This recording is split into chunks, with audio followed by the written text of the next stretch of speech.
if you've ever thought that America feels more divided than ever, I invite you to take a few minutes and listen to this short episode from start to finish. And I promise by the end, you'll see that even in the most divided moments of our past, unity was still possible, and it still is today.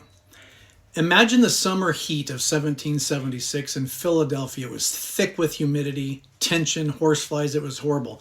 Inside Independence Hall, the air was heavy, not only with the sweat, but with conviction. They shut the windows tight to keep out prying ears, and men argued, pleaded, and prayed over the future of a nation that didn't even exist yet. Some saw independence as destiny, while others saw it as a complete disaster.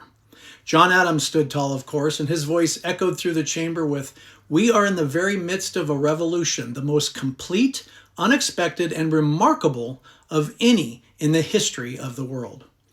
Yet, across the room, men like John Dickinson of Pennsylvania urged caution, fearing ruin if they broke away from Britain. The room was not united. It was divided, bitterly.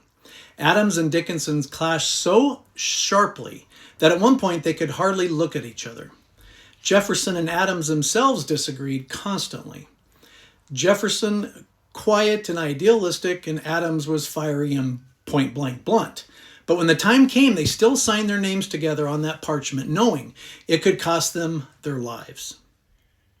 And that right there is something that we have lost sight of in America today. We talk a lot about division, red and blue, left and right, urban, rural. We say that our country has never been more divided, but I don't think that's actually true.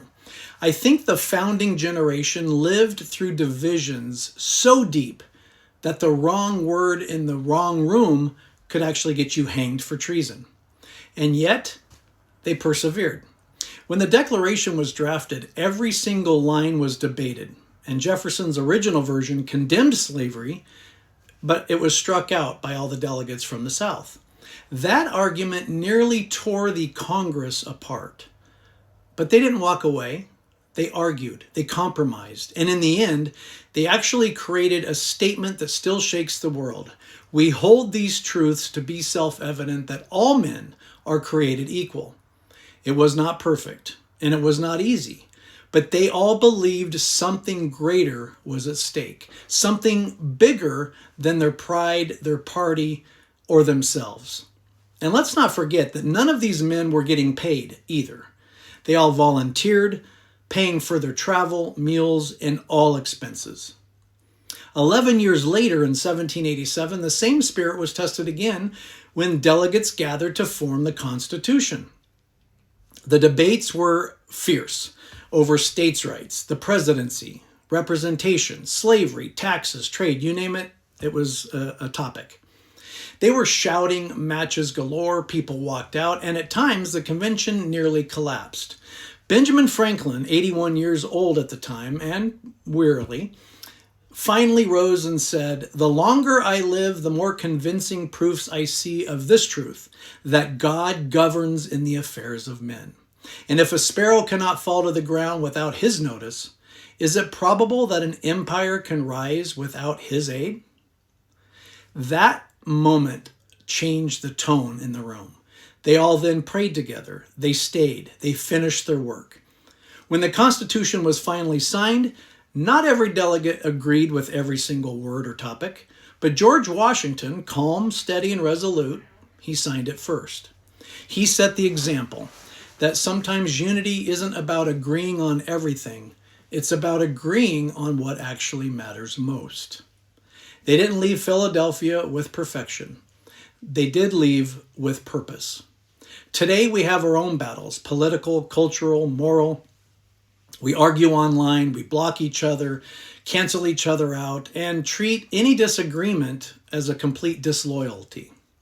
But the truth is, America was born in disagreement. And the difference is that founders stayed at the table. They argued like enemies, but they worked like brothers. We can do the same today. We don't need to sign declarations or draft constitutions to start mending what is broken. We just need to take small steps, the kind that every citizen can do. We can start by listening more than we speak. The founders didn't always like what they heard, but they did listen, and through listening, they found common ground. We can serve our communities, volunteer, help a neighbor, mentor a kid, support a local cause that you believe in. The founders built a country through service and sacrifice, not slogans. We can speak with respect, even when we fiercely disagree. Adams once said of Jefferson, after years of bitter division, he said, "I always loved Jefferson, and I still love him." If those two men, rivals for decades, could reconcile, so can we. And finally, we can pray for our nation. Franklin's words still hold true. God governs in the affairs of men. And we need that same humility to remember that this experiment in liberty only survives when we, the people, act with virtue, courage, and grace. We don't have to agree on everything to love this country. We just have to remember that unity doesn't mean uniformity. It means seeing beyond ourselves to something that is actually worth protecting together. So as you go about your day, whether you're working, raising a family, or trying to make sense of the craziness happening in the world today, think back to the sweltering room in Philadelphia. Those men didn't have all the answers, but they did have faith, and they had conviction, and they had each other. And that, more than anything else, is what kept this republic alive.